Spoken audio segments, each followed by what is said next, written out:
Hello बच्चों, आपका स्वागत है नेक्सा क्लासेस में। मैं हूं सचिन और मैं आपके लिए लाइट रिफ्लेक्शन एंड रिफ्रैक्शन की पार्ट 2 वीडियोस लेकर के आया हूं। पहला पार्ट में मैंने आपको लाइट की जितनी भी बेसिक चीज़ें थी वो मैंने आपको बता दिया था। मैंने बताया था कि लाइट क्या होता है, रेज ऑफ लाइट क्या होता है, बीम ऑफ लाइट क्या होता है, रिफ्लेक्शन क्या होता है, लॉज ऑफ रिफ्लेक्शन क्या है। उसके बाद मैंने आपको बताया कि स्फेरिकल मिरर क्या होता है, उसमें मैंने आपको बताया कॉनकेव मिरर, कॉन्वेक्स मिरर, और उसके साथ साथ कॉनकेव और कॉन्वेक्स मिरर के जो इम्पोर्टेंट टर्म्स थे जैसे कि principal focus, centre of curvature और उसके साथ radius of curvature, principal axis, ये पोल, ये सारी चीज़ें मैंने आपको पिछले वीडियो में बताया था। अब हम लोग आते हैं पार्ट 2 वीडियो। ठीक है, ये काफ़ी इम्पॉर्टेंट है। ये जो टॉपिक मैं अभी आपको पढ़ाने वाला हूँ ये पूरे चैप्टर में, ठीक है, ये रिफ्लेक्शन में भी ये चीज़ आती है और रिफ्रैक्शन में भी ये सेम चीज़ फॉलो होती है। ठीक है, तो आप एकदम ध्यान से समझने की कोशिश करना, और अगर आपको नहीं समझ में आए या कोई अगर डाउट हो तो आप मुझे मैसेज कर सकते हो मेरे इंस्टाग्राम पे। ये मेरा आईडी है, इंस्टाग्राम आईडी है _jerry1012। ठीक है, 1012 _jerry1012। आप मुझे इस पर मैसेज कर सकते हो। ठीक है, तो मैं आपको यहाँ से आपकी जितनी भी डाउट होगी मैं उसको क्लियर करने की कोशिश करूँगा। लेकिन जो चीज़ मैं अभी पढ़ाने वाला हूँ ये काफ़ी इंपॉर्टेंट है। ठीक है, तो आप एकदम ध्यान से पढ़ना, क्योंकि ये पूरा आगे की जितनी भी चीज़ अगर ये आप नहीं समझोगे तो आगे की कोई चीज़ें आपको समझ में नहीं आएंगी। ठीक है, तो हमारा टॉपिक है rules for obtaining images formed by spherical mirror. ठीक है, अब मिरर है वो कुछ इमेज बनाएगा। ठीक है, स्फेरिकल मिरर मैंने आपको बताया कि एक कॉनकेव मिरर है और एक कॉन्वेक्स मिरर है, वो कोई ना कोई इमेज बनाएगा अगर उसके सामने ऑब्जेक्ट है तो वो इमेज कैसे बनता है, ठीक है, उसके क्या कौन सा रूल फॉलो करके वो इमेज बनता है, ठीक है, वो चीज़ें हम लोग यहाँ पे अभी देखने वाले। ठीक है, इसमें टोटल चार रूल है। तो रूल नंबर 1 मैं आपको बताता हूँ क्या होता है। ठीक है, देखिए मैंने आपको बताया था कि हम लोग को कोई चीज़ तभी दिखती है, ठीक है, जब उस पर लाइट आती है। ठीक है, मान लीजिए कोई चीज़ है, मान लीजिए ये लाइट का सोर्स है और ये एक इंसान है। ठीक है, तो ये इंसान हम लोग को तभी दिख रही है जब इस पर लाइट आ रही है किसी सोर्स से, या तो सन से या फिर कोई भी बल्ब से या कोई भी चीज़ से, और इसमें रिफ्लेक्ट करने के बाद हमारी आंखों तक पहुंचती है। ठीक है, तभी हम लोग को कोई चीज़ दिखती है। तो अब इस सेम ऐसा ही कुछ फंडा यहाँ पे हम लोग मिरर में करेंगे। ठीक है, मैंने आपको बताया क्या दो तरीके का मिरर होता है, एक होता है कॉनकेव मिरर और एक होता है कॉन्वेक्स मिरर। अब बताइए कॉनकेव मिरर कौन सा है, आप खुद भी गेस कर सकते हो। ठीक है, कॉनकेव मिरर का अंदर वाला पार्ट रिफ्लेक्टिंग, बाहर वाला पार्ट सिल्वर, तो ये कॉनकेव मिरर है। ये कॉनकेव है और ये कॉन्वेक्स है। ठीक है, तो पहला रूल, अब मैंने आपको पता है कि प्रिंसिपल एक्सिस, मैंने ये सारी चीज़ें आपको पिछले वीडियो में करा रखा है, तो मैं अब दोबारा से आपको नहीं बताने वाला हूँ कि प्रिंसिपल एक्सिस क्या होता है, प्रिंसिपल फोकस क्या होता है। अगर आपने पिछला वीडियो नहीं देखा है तो आप एक बार जाओ और उस वीडियो को देखो, उसके बाद ही आपको ये समझ में आएगी। ठीक है, तो देखिए ये कॉनकेव मिरर है, इसका सेंटर ऑफ कर्वेचर मान लेते हैं यहाँ पे होगा और इसका फोकस यहाँ पे होता है। अब पोल कहाँ पे होगा, एकदम सेंटर में यहाँ पे। ये कॉन्वेक्स मिरर में भी पोल इधर, ये आपका फोकस होगा और यहाँ कहीं पे आपका सेंटर ऑफ कर्वेचर होगा। ठीक है, तो पहला रूल ये बोलता है, आपका पहला रूल ये बोलता है कि ये प्रिंसिपल एक्सिस है। ठीक है, इसके पैरेलल जितने भी रेज आएंगी ना, पैरेलल मतलब कि कुछ इस तरीके से। ठीक है, पहला रूल ये बोलता है कि कोई भी इंसिडेंट रे, ये क्या है, इंसिडेंट रे है। इंसिडेंट रे क्यों, क्योंकि रिफ्लेक्ट होने से पहले कोई सोर्स से निकल के आ रही है। ठीक है, अभी रिफ्लेक्ट नहीं किए, तो कोई भी इंसिडेंट रे जो कि प्रिंसिपल एक्सिस से पैरेलल होगा, ठीक है, वो रिफ्लेक्ट करने के बाद फोकस से पास करेगा। ठीक है, कहाँ से पास करेगा, फोकस से। कोई भी इंसिडेंट रे जो कि प्रिंसिपल एक्सिस के पैरेलल होगा वो कॉनकेव या कॉन्वेक्स मिरर से रिफ्लेक्ट करने के बाद कहाँ से पास करती है, फोकस। ये हर केस में देखिए, हम लोग कोई इमेज तभी बनती है, ठीक है, जब दो रेज ऑफ लाइट आकर के मीट करे कोई पॉइंट पे। जिस पॉइंट पे मीट करता है उसी पॉइंट पे आपकी इमेज बनती है। तो यहाँ पे पहला रूल ये है कि अगर, और वो कैसे होता है वो आगे आपको बताऊंगा, बस अब आप अभी रूल याद रखो। ठीक है। आगे कैसे इमेज बनता है वो सारी चीज़ें मैं आपको बताऊंगा, हड़बड़ाइए मत, बस आप रूल याद रखो, ठीक है। आपको रूल पता होना चाहिए कि अगर मैं कोई रे ऑफ लाइट ला रहा हूँ तो वो कहाँ से पास होगा। तो अगर मैं कोई रे ऑफ लाइट पैरेलल ला रहा हूँ तो वो कहाँ से पास होगा, फोकस से। किसके पैरेलल ला रहा हूँ, प्रिंसिपल एक्सिस। ये क्या है, इसको क्या बोलते हैं, प्रिंसिपल एक्सिस। अगर इसके पैरेलल में कोई रे ऑफ लाइट आ रहा है, जैसे ये रे ऑफ लाइट पैरेलल आ रहा है, तो ये रिफ्लेक्ट करने के बाद फोकस से पास करेगा हमेशा, ठीक है। इधर से भी अगर मैं बनाऊंगा, ये देखिए, इधर से भी अगर मैं इंसिडेंट रे पैरेलल हूँ तो रिफ्लेक्ट करने के बाद फोकस से ही पास करेगा, ठीक है। उसी तरीके से अब कॉन्वेक्स मिरर में मैंने आपको बताया था ये डाइवर्जिंग होता है, ठीक है। तो कॉन्वेक्स मिरर में ये यूँ पैरेलल आएगा, ठीक है। तो ये फोकस से एक्चुअली में तो पास इधर तो नहीं चला जाएगा क्योंकि ये रिफ्लेक्टिंग है, तो ये एक्चुअली में पास नहीं करेगा, लेकिन अपीयर होगा ना जब हम लोग इसको एक्सटेंड करेंगे पीछे में, तो ये फोकस से पास कर रहा होगा, ठीक है। अगर हम लोग एक्सटेंड करेंगे तो ये फोकस से पास कर, देखिए अब इधर से मैं पैरेलल लाया, ठीक है। ये एक्चुअली में तो यहाँ नहीं चला जाएगा फोकस में, क्योंकि कॉन्वेक्स में का फोकस अंदर होता है। तो लेकिन जब ये रिफ्लेक्ट करेगा ना, जिस भी डायरेक्शन में रिफ्लेक्ट करेगा, अगर आप उसको पीछे की तरफ मिलाओगे लाइन को, तो वो फोकस से ही पास होता नजर आएगा, ठीक है। ये पहला रूल है। तो इसका पहला रूल अगर लिखना होगा, समझ में आया क्या होता है, लिखना होगा तो कैसे लिखेंगे वो देखिए। Any incident ray of light, यहाँ पे मैं लिखता हूँ ताकि उधर जगह बनेगी। Any incident ray of light, any incident ray of light parallel to the principal axis, parallel, any incident ray of light parallel। तो देखिए मैंने यहाँ पे आपका पहला रूल क्या होता है वो मैंने लिख दिया, ठीक है। क्या होता है, अगर आपको कोई बोले कि पहला रूल क्या होता है तो आप क्या लिखोगे, तो आप ये लिख सकते हो कि any incident ray of light, ठीक है, मतलब कोई भी इंसिडेंट रे ऑफ लाइट जो कि parallel to the principal axis, अगर कोई incident ray of light principal axis के पैरेलल आ रहा है, ठीक है, दोनों केस में, कॉनकेव और कॉन्वेक्स मिरर दोनों केस में, अगर कोई incident ray of light principal axis के पैरेलल आ रहा है, तो वो रिफ्लेक्ट करने के बाद कहाँ से पास होगा, फोकस से, या फिर अगर नहीं एक्चुअली में पास हो सकता है जैसे कॉन्वेक्स मिरर में, तो ये क्या होगा, जब हम लोग रिफ्लेक्टेड रे को एक्सटेंड करेंगे तो ये ऐसा लगेगा कि जब ये भी फोकस से पास हो रहा है। तो वही चीज़ मैंने यहाँ पे लिखा है, any incident ray of light parallel to the principal axis passes, ठीक है, एक्चुअली में पास करता है, या और अपीयर्स टू पास। और अपीयर्स टू पास किस केस में होगा, कॉन्वेक्स मिरर के केस में, इस वाले केस में अपीयर्स टू पास, क्योंकि देखिए ये एक्चुअली में तो इधर चला गया, लेकिन जब हम लोग इसको एक्सटेंड करेंगे तो ये भी लग रहा है कि फोकस से ही पास कर रहा है। तो यहाँ पे वही लिखा है कि पासेस और appears to pass through the principal focus F, ठीक है। प्रिंसिपल फोकस एफ को एफ से डिनोट करते हैं, आप लोगों को पता है, of a spherical mirror after reflection, reflection के बाद होता है ये सारी चीज़ें, ठीक है। तो ये पहला रूल था। अब आते हैं दूसरा रूल, ये भी काफ़ी इंपॉर्टेंट है। देखिए दूसरा रूल जस्ट इसी का ना उल्टा है। कैसे उल्टा है ये देखिए, अगर मान लीजिए मेरे पास ये, फिर से मैं बनाता हूँ आपका मिरर, ये मिरर है, ठीक है, ये कॉनकेव मिरर है और ये कॉन्वेक्स मिरर है, ठीक है। अब प्रिंसिपल एक्सिस है, ये यहाँ से ऐसा होगा, इसका ये प्रिंसिपल एक्सिस मैं इधर बना देता हूँ, इसकी फोकस यहाँ लिखता हूँ। अब देखिए सेकेंड रूल क्या है, मैं यहाँ पे मिरर बना दिया हूँ, आपका ज़्यादा टाइम वेस्ट होता है इसलिए मैं वीडियो पॉज करके बनाया था। तो मैंने यहाँ पे मिरर बना दिया, ठीक है। तो सेकेंड रूल जो है ना, फर्स्ट रूल का जस्ट उल्टा है। फर्स्ट रूल क्या था कि इंसिडेंट रे अगर पैरेलल आ रहा है प्रिंसिपल एक्सिस से, तो रिफ्लेक्ट होने के बाद फोकस से पास हो जाएगा, ठीक है, या अपीयर टू पास होगा। मतलब कॉन्वेक्स मिरर में तो एक्चुअली में पास नहीं होता है, लेकिन जब हम लोग एक्सटेंड करते हैं तो अपीयर्स टू पास।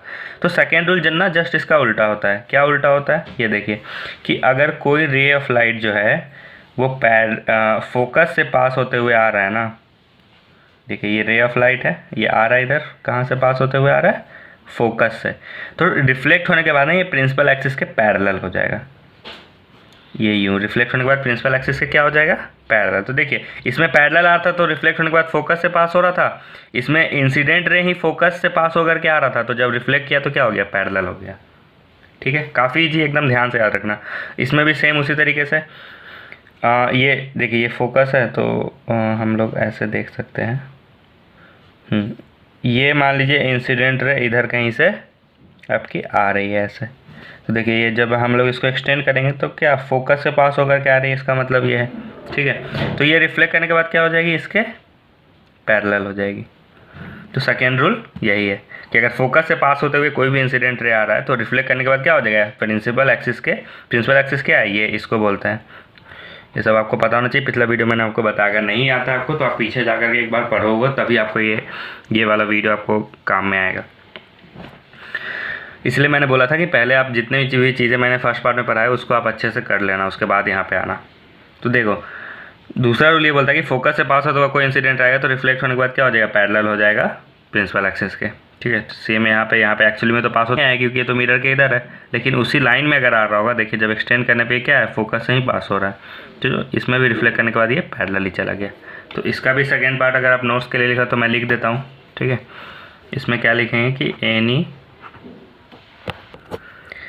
तो देखिए मैंने यहाँ पे सेकेंड रूल क्या होता है ये आपका लिख दिया है। ठीक है, ये फर्स्ट रूल है, ये सेकेंड रूल है। तो सेकेंड रूल मैंने आपको समझाया कि जब भी कोई भी लाइन अगर फोकस से पास होते हुए कोई भी लाइन अगर कोई भी इंसिडेंट रे अगर फोकस से पास होते हुए आएगी तो रिफ्लेक्ट करने के बाद पैरेलल हो जाएगी किसके, प्रिंसिपल एक्सिस के। और फर्स्ट वाला जस्ट इसका उल्टा था, अगर इंसिडेंट रे ही पैरेलल है तो वो रिफ्लेक्ट करने के बाद फोकस से होगा, अगर इंसिडेंट रे ही फोकस से पास कर जाए तो रिफ्लेक्ट करने के बाद वो पैरेलल हो जाएगा रे। ठीक है, तो यही चीज़ मैंने यहाँ पे आपका लिख दिया है। Any incident ray of light passing through the focus of a spherical mirror travels parallel to the principal axis, मतलब कि कोई भी इंसिडेंट रे ऑफ लाइट जो पास कर रहा है किससे, फोकस से। ठीक है, इंसिडेंट रे मतलब क्या होता है, जो कि रिफ्लेक्ट होने से पहले जो रे है उसको इंसिडेंट रे बोलते हैं, है ना। रिफ्लेक्ट होने के बाद उसको क्या बोलते हैं, रिफ्लेक्टेड रे बोलते हैं। जैसे ये इंसिडेंट रे हुआ, ये रिफ्लेक्टेड रे हुआ। तो क्या बोल रहा है कि any incident ray of light passing through the focus of a spherical mirror, जो फोकस से पास होता हुआ आ रहा है कोई भी इंसिडेंट रे ऑफ लाइट, या अगर आप यहाँ पे देखोगे तो ये फोकस से पास होते हुए आ रहा है, तो ये रिफ्लेक्ट करने के बाद क्या हो रहा है, पैरेलल हो जा रहा है किसके, प्रिंसिपल एक्सिस के। तो यही चीज़ मैंने आपको यहाँ पर लिखा है कि any incident ray of light passing through the focus of a spherical mirror travels parallel to the principal axis after reflection. ठीक है, ये दो रूल है। अब तीसरा रूल मैं आपको बताता हूँ। ठीक है, जितने भी चीज़ें एकदम आसान, देखो इसको याद करने की जरूरत नहीं, लेकिन आपको समझ में आना चाहिए। ठीक है, कि ये कैसे काम करता है, कि अगर कोई भी इंसिडेंट रे पैरेलल आया है तो रिफ्लेक्ट करने के बाद क्या होगा, फोकस से पास होता हुआ जाएगा। अगर कोई इंसिडेंट अगर फोकस से पास होते हुए आ रहा है तो रिफ्लेक्ट करने के बाद क्या हो जाएगा, देखिए पैरेलल हो जाएगा। ये दो चीज़ें एकदम, अभी तक तो सारा चीज़ क्लियर है। अब हम लोग आते हैं थर्ड रूल में। ठीक है, तो देखिए थर्ड रूल क्या है। थर्ड रूल फिर से मैं यहाँ पे मिरर बनाता हूँ। ठीक है, तो देखिए थर्ड रूल क्या बोलता है। थर्ड रूल ये बोलता है ना कि कोई भी इंसिडेंट रे ऑफ लाइट अगर सेंटर ऑफ कर्वेचर से पास होते हुए आ रहा है ना, जैसे मान लीजिए सेंटर ऑफ कर्वेचर है, इससे पास होते हुए अगर कोई भी इंसिडेंट रे, कोई भी लाइट अगर आ रहा है, ठीक है, तो रिफ्लेक्ट करने के बाद ना इसी लाइन पे वो रिफ्लेक्ट कर जाता है। ठीक है, जैसे ये आया है तो ये इसी लाइन पे रिफ्लेक्ट कर जाता है। ठीक है, इसका रीज़न ये होता है कि देखिए जब भी आप सेंटर ऑफ कर्वेचर से कोई भी लाइन को पास कराते हुए रिफ्लेक्ट कराते हो ना स्फेरिकल मिरर पे, तो वो 90 डिग्री पे रिफ्लेक्ट करता है। ये हमेशा ना नॉर्मली होता है। ठीक है, तो 90 डिग्री पे जब रिफ्लेक्ट करता है तो लॉज ऑफ रिफ्लेक्शन के हिसाब से आप देखोगे तो क्या होगा, लॉ ऑफ रिफ्लेक्शन ये बोलता था, याद है, कि ये नॉर्मल होता था। ठीक है, ये ऐसा मान लीजिए लॉ ऑफ रिफ्लेक्शन ये होता था, ये नॉर्मल होता था हमारा 90 डिग्री बनाने वाला लाइन, ऐसे आता था एंगल और यूँ चला जाता था। ये मान लो इंसिडेंट रे है, ये रिफ्लेक्टेड रे है, तो ये आई होता था, ये आर होता था। आई किसको बोलते थे, 90 डिग्री के साथ में जो बनाने वाला एंगल है, 90 नॉर्मल और इंसिडेंट रे के बीच के एंगल को हम लोग क्या बोलते थे, आई, और फिर नॉर्मल और रिफ्लेक्टेड रे के बीच को क्या बोलते थे, आर। तो आप इस केस में देखोगे तो ये तो मतलब इसी लाइन पे इंसिडेंट रे आ गया, मतलब क्या है, आई इक्वल टू 0 है आपका। क्यों आई क्यों 0 है, क्योंकि देखो ये लाइन जो है वो इस पे आके मर्ज हो गया है ना, इंसिडेंट रे जो है वो नॉर्मली आ रहा है इस सरफेस पे, तो ऑब्वियसली आई इक्वल टू 0 हो गया। तो रिफ्लेक्ट होने के बाद भी ये क्या हो जाएगा, आर इक्वल टू 0 ही होगा, मतलब इसी लाइन में रिफ्लेक्ट करेगा। तो वही चीज़ यहाँ पे भी है कि अगर आप सेंटर ऑफ कर्वेचर से कोई भी लाइन पास होते हुए आ रहा है ना, इंसिडेंट रे अगर सेंटर ऑफ कर्वेचर से होकर के आ रहा है तो वो रिफ्लेक्ट करने के बाद भी किस लाइन से पास होगा, उसी लाइन पे वो बाउंस, इसको बोलते हैं हम लोग कि ये क्या कर जाएगा, रिट्रेस कर लेगा अपने पाथ को, मतलब जिस पाथ पे आ रहा है वही पाथ पे वो रिफ्लेक्ट होकर के आएगा। ठीक है, थर्ड रूल यही बोलता है, क्या बोलता है कि अगर सेंटर ऑफ कर्वेचर से कोई भी रे ऑफ लाइट पास होते हुए आएगा तो वो रिफ्लेक्ट करने के बाद अपने पाथ को क्या कर लेगा, रिट्रेस कर लेगा। रिट्रेस मतलब इसी पाथ पे वो वापस जाएगा। ठीक है, ये था कॉनकेव मिरर का। अब कॉन्वेक्स मिरर में देखिए, मान लीजिए कोई लाइट, ये सेंटर ऑफ कर्वेचर है ना, तो ये, हाँ, मान लीजिए कोई लाइट ना यूँ आ रही है, तो इसको जब एक्सटेंड करेंगे तो ये पता चलेगा कि अरे ये तो सेंटर ऑफ कर्वेचर से पास होकर के आ रही है आपका। तो जब मैंने आपको कहा था कि जब भी सेंटर ऑफ कर्वेचर से पास हो गया तो जिस लाइन पे आया है उसी लाइन पे ये वापस चला जाएगा, है ना। ऐसे आया था और रिफ्लेक्ट होने के बाद भी इसी लाइन पे वापस चला जाएगा रिफ्लेक्ट होने के बाद, ठीक है। तीसरा रूल ये था, क्या था तीसरा रूल, कि सेंटर ऑफ कर्वेचर से पास हो रहा है अगर इंसिडेंट रे, तो आपका जो रिफ्लेक्टेड रे है वो भी कहाँ से पास होगा, सेंटर ऑफ कर्वेचर से ही, मतलब उसी लाइन पे वो रिफ्लेक्ट कर जाएगा, जिस पाथ पे वो आया है उसी पाथ पे वो रिफ्लेक्ट करेगा, ठीक है, बाउंस बैक कर जाएगा उसी पाथ पे। जैसे देखिए ये इस पाथ पे आया था, रिफ्लेक्ट होने के बाद भी ये इसी पाथ पे जा रहा है, चेंज नहीं हुआ। यहाँ पे भी देखिए ये इस पाथ में आ रहा था, रिफ्लेक्ट होने के बाद भी ये इसी पाथ में जा रहा है, ठीक है। तो इसका भी अगर आपको लिखना होगा तो कैसे लिखोगे, मैं आपको लिख देता हूँ, ठीक है। तो देखिए मैंने यहाँ पे लिख दिया है कि थर्ड रूल क्या है, any incident ray of light passing through the centre of curvature of A spherical mirror retraces its path after reflection. मतलब कि कोई भी इंसिडेंट रे ऑफ लाइट अगर सेंटर ऑफ कर्वेचर से पास होते हुए आ रहा है तो वो अपने ही पास को रिट्रेस, पाथ पे वो आ रहा है उसी पाथ पे वो रिफ्लेक्ट कर जाता है, ठीक है। यही मैंने आपको यहाँ पर लिख दिया, ये 3 हो गया। अब आते हैं फोर्थ रूल क्या होता है। अब देखिए फोर्थ रूल काफ़ी सिंपल है, ठीक है। फोर्थ रूल ये बोलता है ना कि देखिए ये प्रिंसिपल एक्सिस है तो ये पोल होगा, ठीक है ना, ये भी इसका पोल होगा, ये कॉनकेव मिरर है, ये कॉनकेव मिरर है, और ये क्या है, कॉन्वेक्स मिरर है ना। तो फोर्थ रूल ये बोलता है कि ठीक है कि कोई भी इंसिडेंट रे ऑफ लाइट अगर ऑब्लिकली आ रहा है ना, ठीक है, कोई भी इंसिडेंट रे ऑफ लाइट अगर ऑब्लिकली आ रहा है, किसके ऑब्लिकली, प्रिंसिपल एक्सिस, तो ऑब्लिकली ही क्या करेगा, रिफ्लेक्ट करेगा। ऑब्लिकली मतलब मान लीजिए कुछ एंगल बनाते हुए आ रहा है प्रिंसिपल एक्सिस के, ठीक है, तो ये उसी तरीके से रिफ्लेक्ट कर जाएगा। यहाँ पे क्या फॉलो होगा, लॉ ऑफ रिफ्लेक्शन, ठीक है। ये मान लीजिए ये इंसिडेंट है, ये नॉर्मल है, ये तो आपको पता ही इस पॉइंट पे 90 डिग्री है ये, क्योंकि ये सेंटर ऑफ कर्व भी लाइन स्ट्रेट लाइन की जो है तो वो 90 डिग्री होता है। तो ये नॉर्मल है, ये आ रहा है, ये इंसिडेंट रे है ये वाला, और ये रिफ्लेक्टेड रे है, तो ये आपका इंसिडेंट एंगल और ये आपका रिफ्लेक्टेड एंगल, तो ये जो एंगल है वो दोनों क्या होगा, सेम होगा। तो फोर्थ लॉ यही बोलता है कि अगर वो ऑब्लिकली आ रहा है तो रिफ्लेक्ट करने के बाद वो ऑब्लिकली ही जाएगा, ठीक है। ऑब्लिकली मतलब कुछ एंगल बनाता हुआ, किसके साथ, प्रिंसिपल एक्सिस के साथ, तो वो उतना ही एंगल बनाता हुआ रिफ्लेक्ट भी करेगा, लॉ ऑफ रिफ्लेक्शन फॉलो करके, ठीक है। उसी तरीके से यहाँ पे देखिए ये ऑब्लिकली आ रहा है, ये इंसिडेंट रे है, और ये क्या है 90 डिग्री, क्योंकि ये सेंटर ऑफ कर्वेचर है से पास हो रहा है। सेंटर, मैंने आपको बताया कि सेंटर ऑफ कर्वेचर से अगर आप मिरर पे कोई भी लाइन, स्ट्रेट लाइन ड्रॉ करोगे, ठीक है, मिरर के किसी भी पॉइंट पे, तो वो 90 डिग्री बना रहा होगा मिरर के साथ में। तो ये भी तो एक स्ट्रेट लाइन ही तो है, ये 90 डिग्री बना, तो ये नॉर्मल हो गया इस पॉइंट पे, और ये रिफ्लेक्टेड रे हुआ तो इसको इंसिडेंट एंगल बोलेंगे, सॉरी ये इंसिडेंट रे हुआ तो इसको इंसिडेंट एंगल बोलेंगे, और ये रिफ्लेक्ट करने के बाद इधर जाएगा तो ये वाले को क्या बोलते हैं हम लोग, रिफ्लेक्टेड एंगल। तो देखिए जितना एंगल बनाते हुए आया है ऑब्लिकली, उतना ही एंगल बनाते हुए ये जा भी रहा है। तो ये आपका हो गया फोर्थ रूल, ठीक है। मैं लिख देता हूँ क्या होता है। देखिए मैंने यहाँ पे लिख दिया आपका फोर्थ रूल। क्या होता है फोर्थ रूल, मैंने आपको बताया कि इंसिडेंट रे अगर ऑब्लिकली आ रहा है, किसके ऑब्लिकली, प्रिंसिपल एक्सिस के, ठीक है, और वो पोल पे रिफ्लेक्ट कर रहा है, तो मेरा जो रिफ्लेक्टेड रे होगा वो भी क्या होगा, ऑब्लिकली ही जाएगा। और कौन सा रूल फॉलो करके, लॉ ऑफ रिफ्लेक्शन फॉलो करके, मतलब जितना एंगल बना करके ये आ रहा था उतना ही एंगल बना करके ये रिफ्लेक्ट कर जाएगा, ठीक है। तो यही मैंने आपको यहाँ पे लिख दिया है कि incident ray of light travelling obliquely to the principal axis, ठीक है, जो इंसिडेंट रे ऑब्लिकली ट्रैवल करके आ रहा है प्रिंसिपल एक्सिस के, इज रिफ्लेक्टेड ऑब्लिकली, वो रिफ्लेक्ट भी कैसे करता है, obliquely after striking a spherical mirror at its pole, मतलब पोल पर रिफ्लेक्ट करने के बाद वो ऑब्लिकली ही चला जाता है, ठीक है। ये आपका फोर्थ रूल था। अब आते हैं हम लोग, नेक्स्ट हमारा टॉपिक है इमेज कैसे बनता है। उससे पहले मैं आपको बता देता हूँ कि इमेज क्या होता है। 2 तरीके का इमेज होता है, एक आपका होता है रियल इमेज, एक होता है आपका रियल इमेज, और एक होता है आपका वर्चुअल इमेज। एक होता है रियल इमेज और एक होता है वर्चुअल इमेज। अब देखिए दोनों होता क्या है, देखिए कोई भी इमेज ना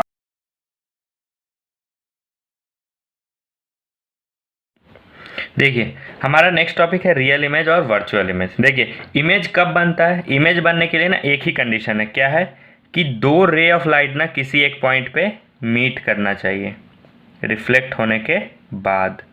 ठीक है, कोई भी ऑब्जेक्ट चाहिए, मान लीजिए ऐसा एक मिरर है तो, और ये एक और रे ऐसे आया, ठीक है, और ये रिफ्लेक्ट करने के बाद देखिए, और ये सब ना एक ही लाइक ऑब्जेक्ट्स है, इतना बड़ा ऑब्जेक्ट है, इससे इतना सारा लाइट निकल रहा है। ठीक है, तो इस ऑब्जेक्ट का इमेज बनने के लिए इससे निकलने वाला दो रे ऑफ लाइट इस मिरर से रिफ्लेक्ट करने के बाद किसी पॉइंट पे मिलना चाहिए। ठीक है, तो एक रे ऑफ लाइट तो ऐसा है, मान लीजिए ऐसा चला गया। अभी मैं इन जनरल कोई रूल फॉलो नहीं कर रहा, ये एक्चुअली सब रूल फॉलो करके बनता है, वो सब हम लोग आगे देखेंगे। अभी के लिए आप क्या देखो कि एक रे ऑफ लाइट ऐसा है, ये यूं चला गया, अब इसे दूसरा यहाँ से निकला है और ये रिफ्लेक्ट करने के बाद इधर से गया, ये दोनों लाइन मिल कहाँ पे रहा है, यहाँ पे मिल रहा है। ठीक है, एक्चुअली में ये मिल रहा है, तो आपका इमेज कहाँ पे बनेगा, इस जगह पे बनेगा। ठीक है, अब कॉनकेव मिरर और कॉन्वेक्स मिरर दोनों के केस में ना अलग अलग तरीके का इमेज बनता है। ठीक है, तो अब उसी बेसिस पे हम लोगों ने इमेज को दो कैटेगरी में बांट रखा है, एक रियल इमेज और एक वर्चुअल इमेज। अभी आपको समझ में आया कि इमेज कब बनेगा, जब दो रे ऑफ लाइट क्या होगा, किसी एक पॉइंट पे मिलेगा, तभी वो रियल इमेज बनेगा या वर्चुअल इमेज बनेगा या इमेज बनेगा, आप बोल सकते हो। ठीक है, अब हम लोग देखते हैं कि रियल इमेज कब बनेगा। देखिए जब भी, अब कॉनकेव मिरर के केस में ना ज़्यादातर रियल इमेज बनता है। ठीक है, कॉनकेव मिरर में क्या बनता है, मोस्टली रियल इमेज ही बनता है। ठीक है, अब देखिए क्यों बनता है, कैसे बनता है, रियल इमेज कब बोलेंगे कि ये रियल इमेज बना है, जब भी आपका रिफ्लेक्ट होने के बाद ना, रे ऑफ लाइट रिफ्लेक्ट होने के बाद एक्चुअली में किसी पॉइंट पे मीट करे, ठीक है, तो आपका रियल इमेज बनेगा। देखिए यहाँ पे क्या हो रहा है, ये इधर जा रहा है, इधर जा रहा था।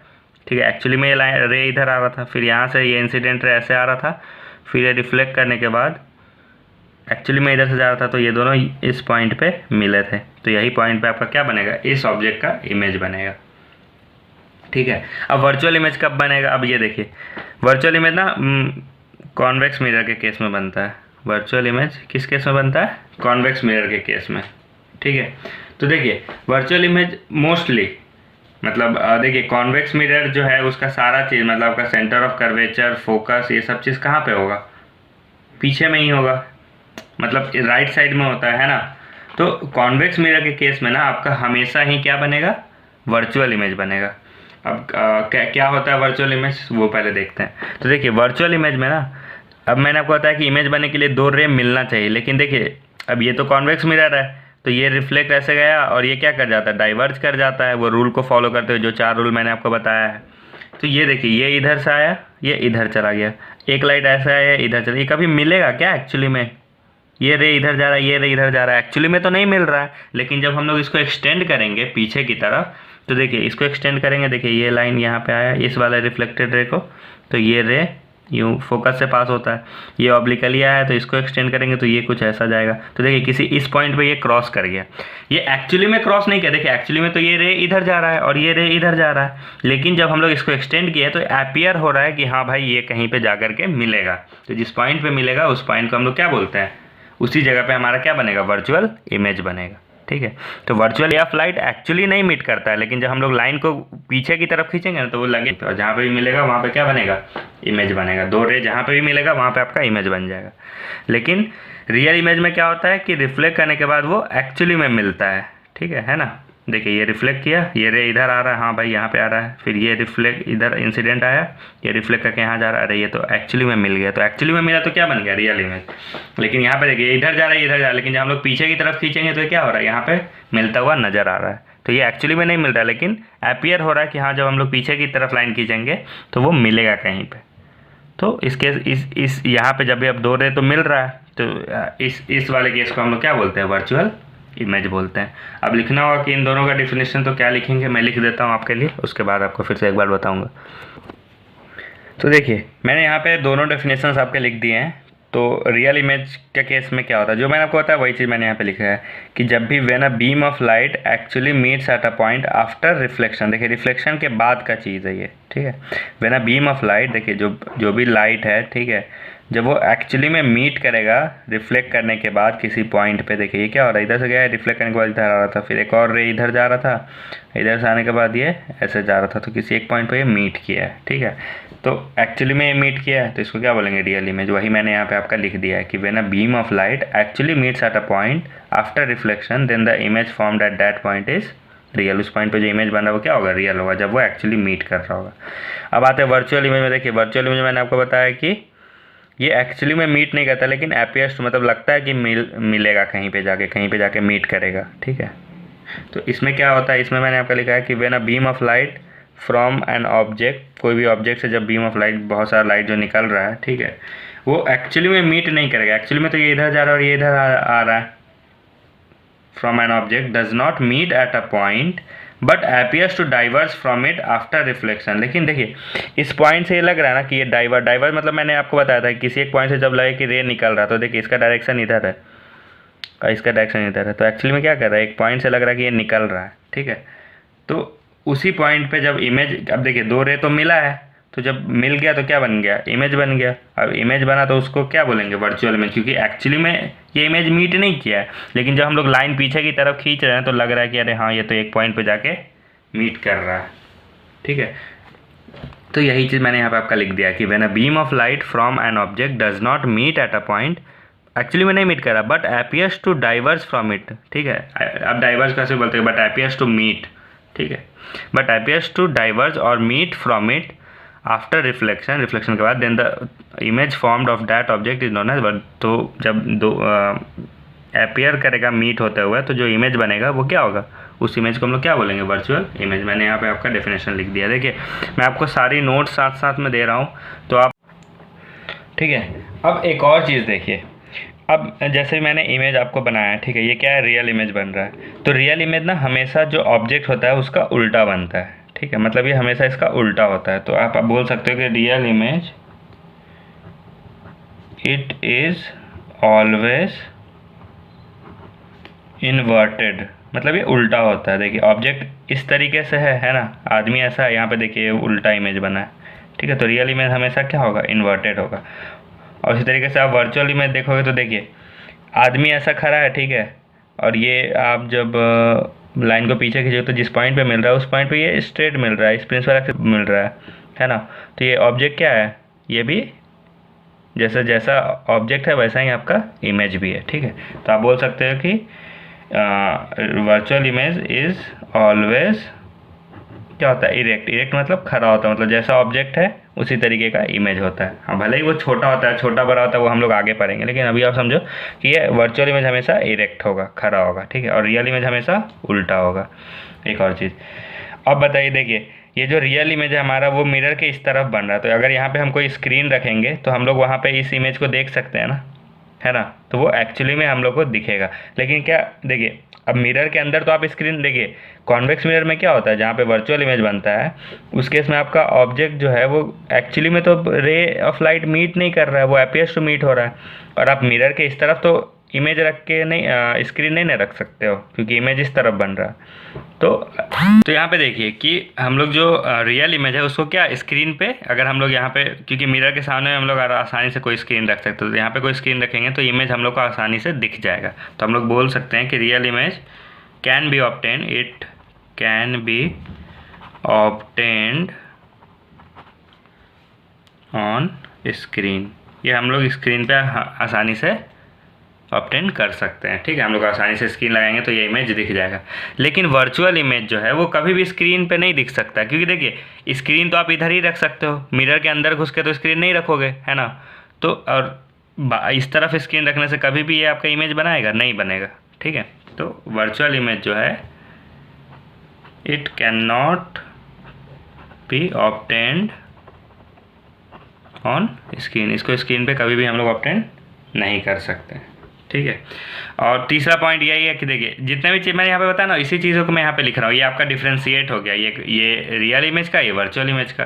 तो देखिए रियल इमेज हमेशा मिरर है, मिरर के सामने में ही बनता है, मिरर के पीछे नहीं। तो आप लिख सकते हो कि इट ऑलवेज फॉर्म्ड, या फिर हाँ ये लाइन ठीक नहीं बन रहा है, आप लिख सकते हो it is formed in front of mirror, ये मिरर के सामने बनता है। और ये देखिए ये इमेज कहाँ बन रहा है, वर्चुअल इमेज के पीछे। तो आप यहाँ पे लिख सकते हो कि it is formed behind the mirror, ये मिरर के पीछे बनता है। It is formed behind the mirror. ठीक है, तो आपको पूरा डिफरेंस समझ में आया कि क्या होता है रियल इमेज, क्या होता है वर्चुअल इमेज। मैंने आपका यहाँ पे डिफरेंशिएशन भी लिख दिया है, तो आप अच्छे से इसको नोट्स में लिख लेना और इसको बार बार पढ़ना। आपको समझ में तो आ गया, बस अब आपको रिवीजन की ज़रूरत है। ठीक है, अब हम लोग आते हैं अपना नेक्स्ट टॉपिक जो कि काफ़ी इम्पॉर्टेंट है, तो ध्यान से उसे समझने की कोशिश कीजिएगा। तो देखिए यहाँ पे हमारा सेकेंड पार्ट आपका ख़त्म होता है। ठीक है, देखिए इसमें एक्चुअली मुझे एक और चीज़ पढ़ाना था, इमेज फॉर्मेशन, जो कि काफ़ी इम्पॉर्टेंट है। ठीक है, ये आप बोल सकते हो कि सबसे ज़्यादा इम्पॉर्टेंट ये चीज़ है रिफ्लेक्शन में, image formation by A concave mirror और कॉन्वेक्स मिरर। लेकिन मैं ये वीडियो ज़्यादा लंबा हो जाएगा और ज़्यादा लंबा वीडियो आप लोग देखते नहीं हो, तो हम लोग स्टेप बाय स्टेप चलेंगे। ठीक है, तो पार्ट 2 मैं आपका यहीं पे ख़त्म करता हूँ। आज मैंने आपको जितनी भी चीज़ें पढ़ाई हैं आप उसको एक बार रिवाइज़ करो। ठीक है, और इससे पार्ट 1 में जो चीज़ भी मैंने आपको पढ़ाई थी आप उसको भी एक बार रिवाइज़ करो। ठीक है, उसके बाद हम लोग आपको इमेज फॉर्मेशन वाली वीडियो आपको प्रोवाइड कराएंगे। देखिए इमेज फॉर्मेशन पढ़ने की, इमेज फॉर्मेशन को समझने के लिए ये बहुत ज़्यादा इंपॉर्टेंट है कि जो मैंने आज आपको रूल्स बताए हैं, जो 4 रूल्स बताए हैं, और रियल इमेज और वर्चुअल इमेज क्या होता है, ये सब चीज़ें आपको अच्छे से पता होना चाहिए। ठीक है, इन दोनों के बीच का डिफरेंस क्या है, ये सारी चीज़ें मैंने आपको बता दी हैं। तो आप एक बार इन सब चीज़ को एक बार रिवाइज़ कर लो। मैं आपके लिए इसका जो नेक्स्ट पार्ट है, ठीक है, image formation by A concave mirror and convex mirror और मिरर फार्मूला, ठीक है, वो वीडियो मैं आपको बहुत जल्दी हो सकेगा तो मैं आपको कल ही आपको ये वीडियो प्रोवाइड करा दूंगा। बट आज के लिए, आज मैंने जितना भी ये पढ़ाया है आप इसको रिवाइज़ करो और यहाँ तक आप कंप्लीट करो। उसके बाद आपसे मैं थर्ड पार्ट में मिलता हूँ। ठीक है, और वीडियो अगर अच्छा लगा तो लाइक ज़रूर करना और अपने दोस्तों से भी शेयर करना। चलिए मिलते हैं अगले वीडियो में, तब तक के लिए पढ़ते रहिए और मुस्कुराते रहिए। हाँ, और अभी के लिए अगर आपको डाउट होता है तो आप मुझे मेरे इंस्टाग्राम पे भी आप मुझे मैसेज कर सकते हो, ये मेरा आईडी है। मुझे अगर टाइम मिलेगा तो मैं आपको रिप्लाई ज़रूर करूँगा। ठीक है, चलिए मिलते हैं अगले वीडियो में, तब तक के लिए पढ़ते रहिए और खेलते रहिए ऐसे ही। Bye bye.